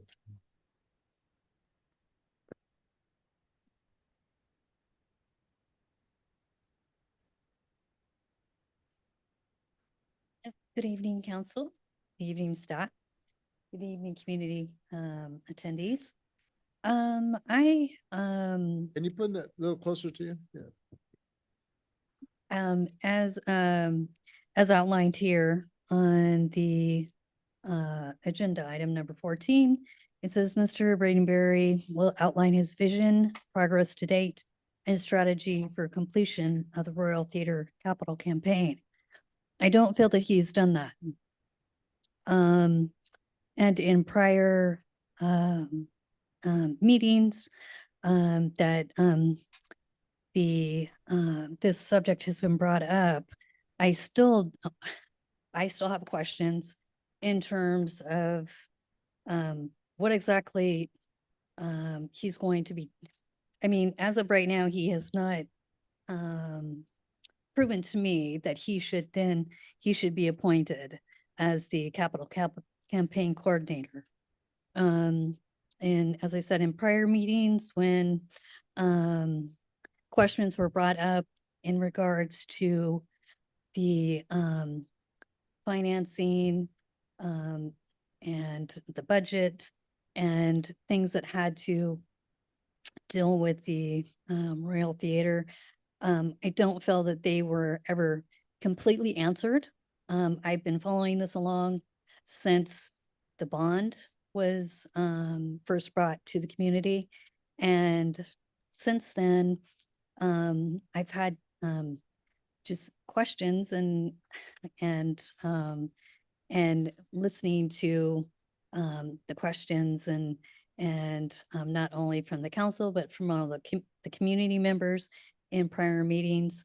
I just do not feel that at this point that as a resident that I would, I don't think that the council should appoint him at this point because of the information is just not there for me.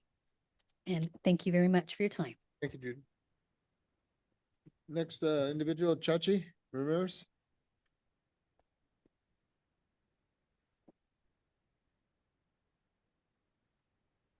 Mr. Mayor, Council, community, pleasure to be here with you. Some of you may or may not know me. I'm Chachi Ramirez. I think 5 years ago, I drove down Main Street, saw the Royal Theater, fell in love. Called Ariston and was connected with Tom Brandeberry. And I think for 3 years, we worked the grant with Tom, my wife, Mira. So super close to my heart. I love the theater. And it's so exciting to see what's happening and seeing the progress that we've made. It's been a long time. But when I see the walls coming down and the dirt work happening, it's like super inspirational for me. And as you may or may not know, I'm a filmmaker in the community. So that's why I'm interested in the theater. Sorry, let me let my blood settle. On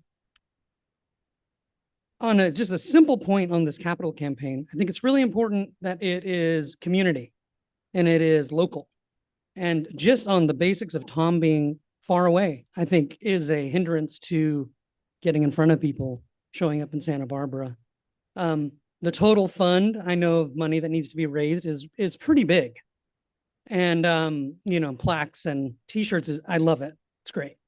But I think there's going to be some real heavy hitters that need to come into this and to make this what we're all dreaming of together.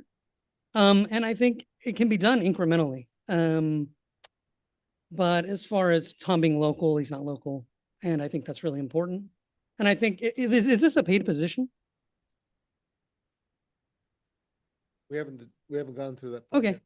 So anyhow, if it does become a paid position, I think looking at the duration of the contract, it might be really great to have Tom work in coordination with someone. Tom's very good at public funding. He's good at government and he's definitely brought the project a long way. And it's, that's amazing. It's everybody's dream. But it might be good to have someone on the ground who can come to the city and go to meetings. And so, I love this project. I know most of you pretty well. And so that's my 2 cents on this. Thanks. Thank you. Next individual, Miss Baylor. How you doing?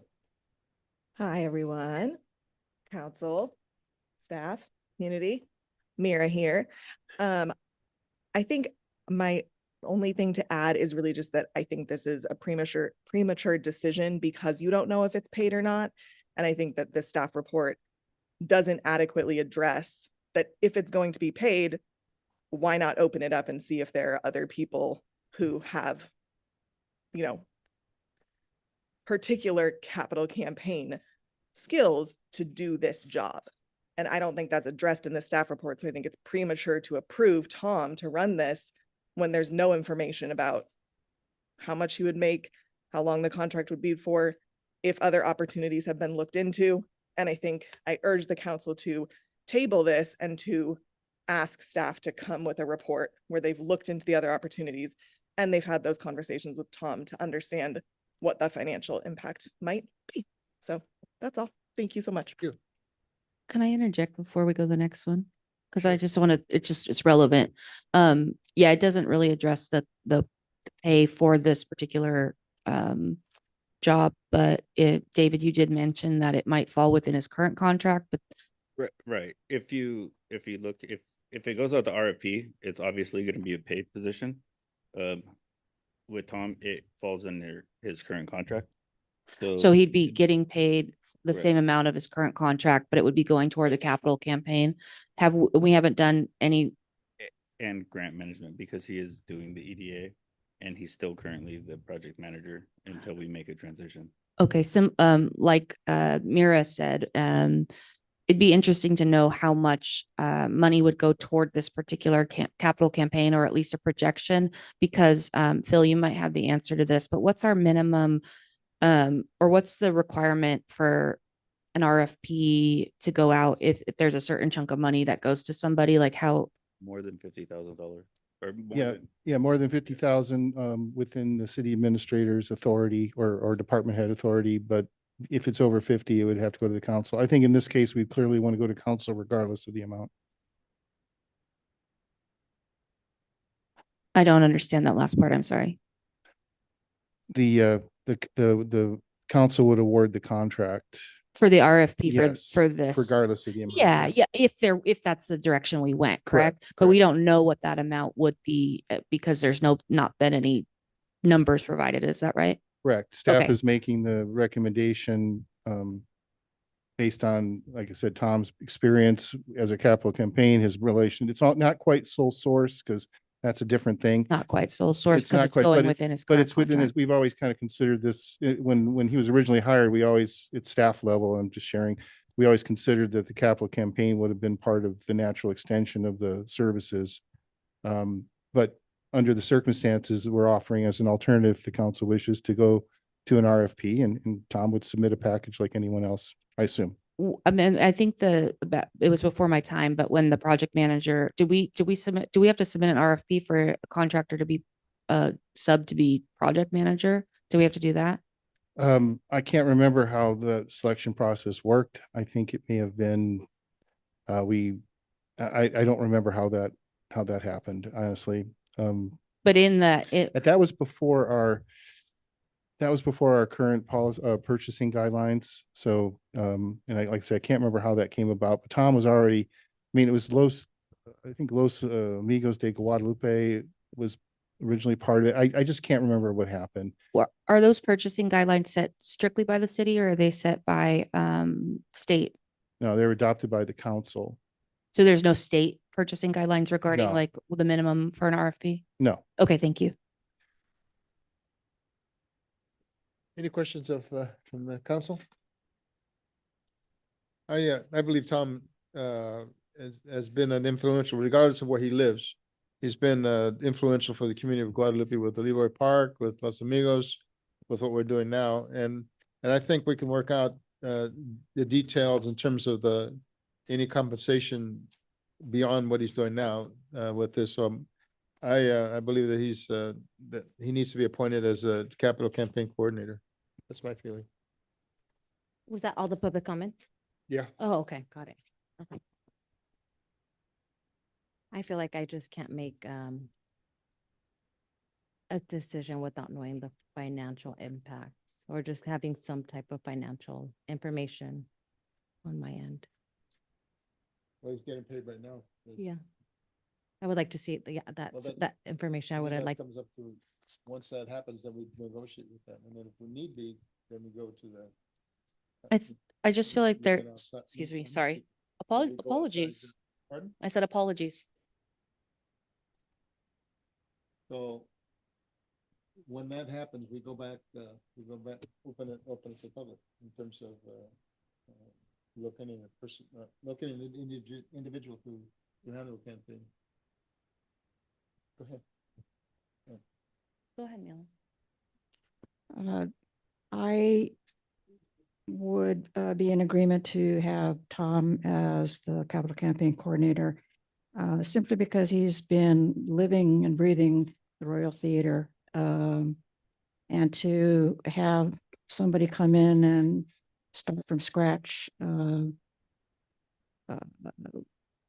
me might be a loss of time. I have no issue with his being the coordinator, selecting him for that. I don't think we have enough information yet, and I'm not really sure. I still think there's some unresolved or unexplained, I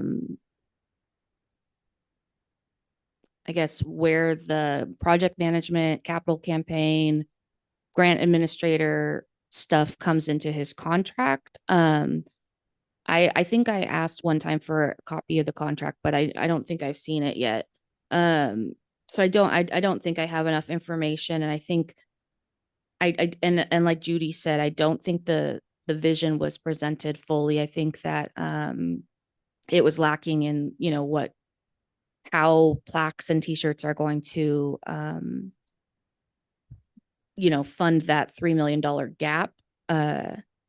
So yeah, with this information, I don't feel confident appointing it, but I'm not saying with finding out how much that would cost or how much we could, there are companies that do this as well, with resources that could, reach out to others. I just feel like it's just premature at this point, especially if he's still doing stuff and getting paid for it, but maybe not heading the capital campaign. I think in conjunction with somebody that knows more about this particular type of effort might be the best option. But yeah, right now I don't feel confident with that, this particular recommendation. Back to, there's a recommendation to appoint Tom Bradbury as a campaign coordinator. Is there a motion to do that?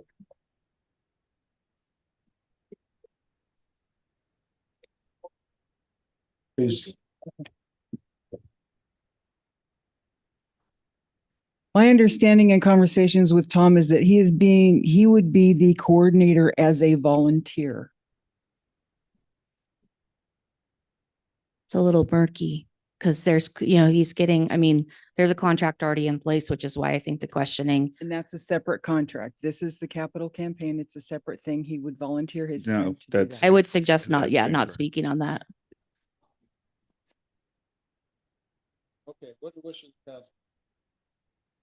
There's two. One is a point, or the alternate is to recommend directing staff to initiate a request for a proposal for qualified firms or individuals to serve the capital campaign. I'll make a motion to appoint Tom Bradbury as the capital campaign coordinator. Second. I'll second. Any discussion? Roll call, please. Councilmember Costa Junior, Councilmember Fernandez, Councilmember Villegas, Yes. Councilmember Hernandez, No. and excuse me, Mayor Julian. Yes. Should pass. Capital City's capital campaign for you. Thank you all for your comments, and thank you, Carl.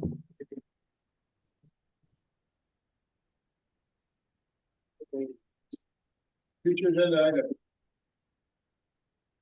I have, for the next meeting, I'd like a proclamation on, Library Week, which will be in April.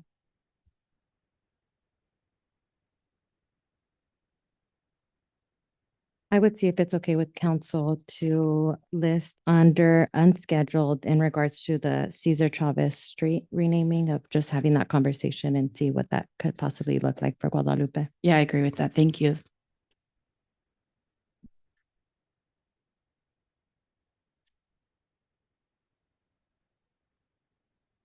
I do have a question. Last council meeting, it was brought up to come up with an MOU with the veterans facility.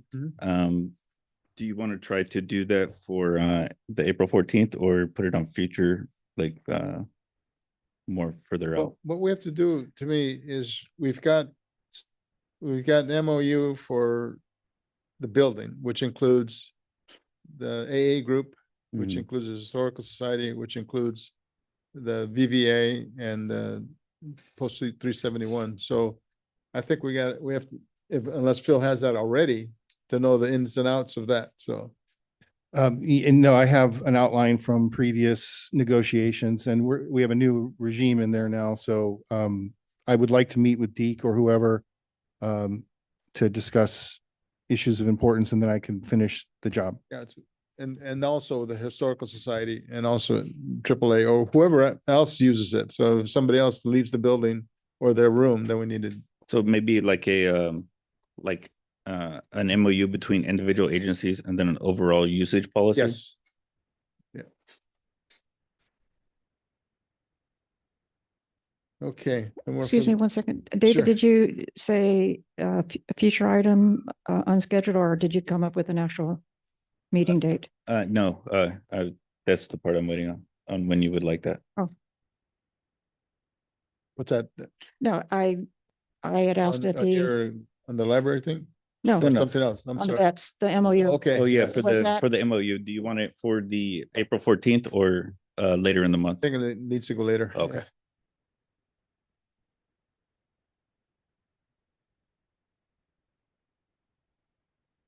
All right. For the future agenda item, Mr. Mayor. The gift policy that's been unscheduled forever, now that will be moving up. Maybe the Tuesday, April 28th meeting, but if not, then the one after that, just so you know. Okay, thank Now you. that the capital campaign's been officially started and there's naming issues, we're gonna need to move forward on that. Okay. The next item, item 16, announcement, council activity reports. Jean, anything? Christina? I attended the pesticide forum this weekend. There's an amazing concert by Las Cafeteras, really great performance, packed house.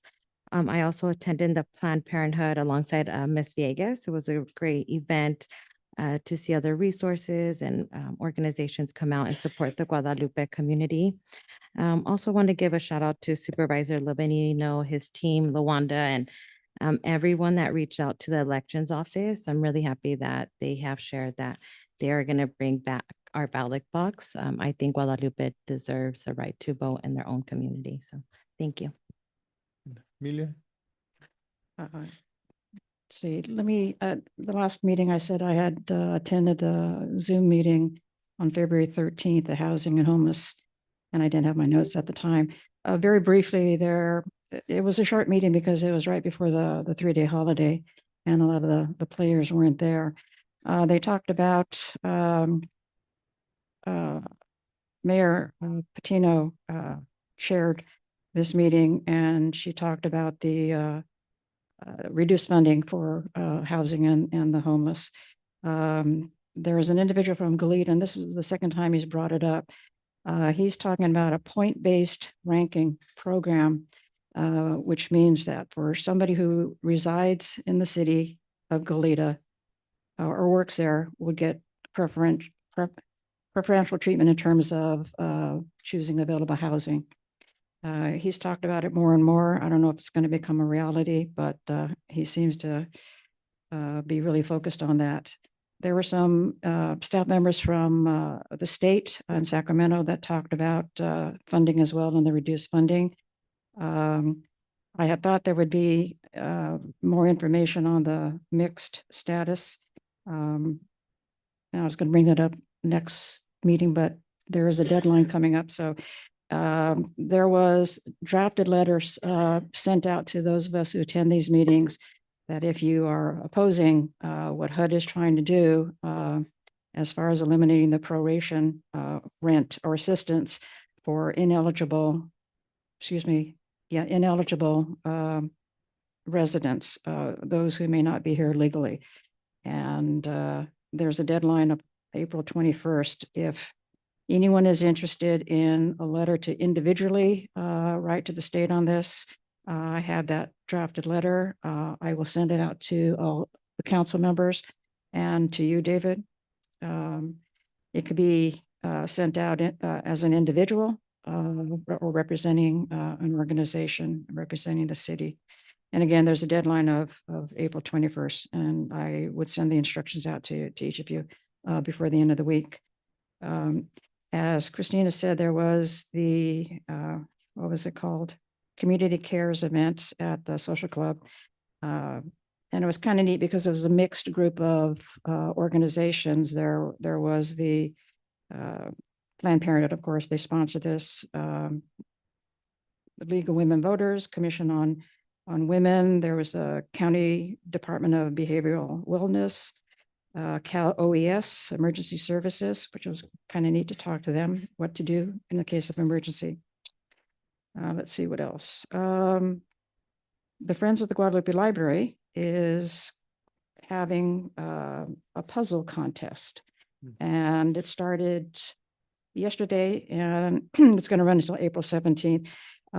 If you're familiar with the puzzles word search, we have 4 different puzzles. There are 3 different age groups. Just go to the library, ask for the puzzles, any age, children, adults, teenagers, what have you. And the Friends of the Guadalupe Library Board will be reviewing all of these at our meeting a couple days after April 17th, the deadline to choose the winners, and there are cash prizes. And I believe, oh, I forgot.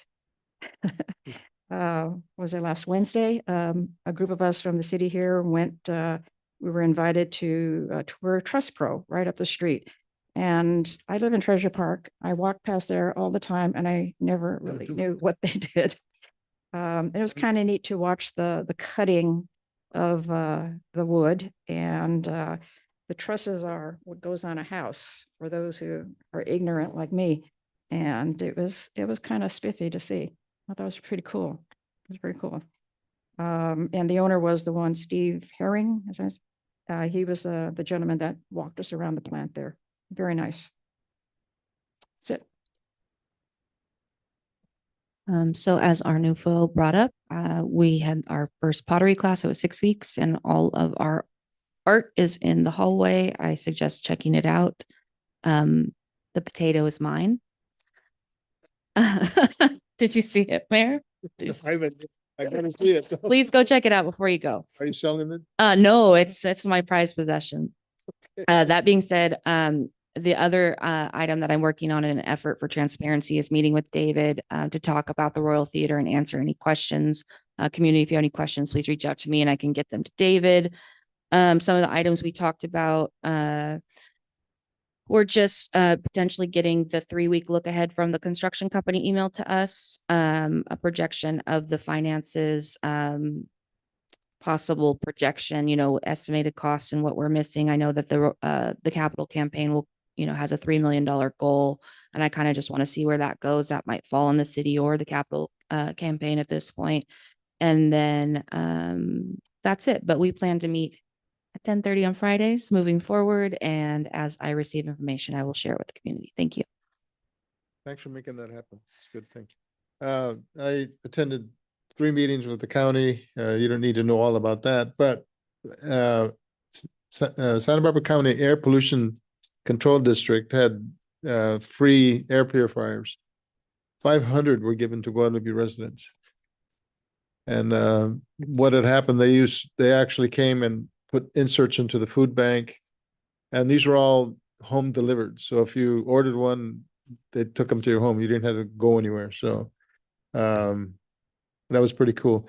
Santa Maria wants to get, and I'm looking for volunteers, wants our city to be involved in the 250-year anniversary with Santa Maria.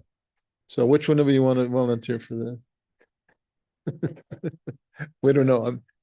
Christina. Okay. I'm gonna find out what's going on. There's a lot going on. Anyway, that's all I had. Is there a motion to adjourn to executive session, closed session? Is there a second?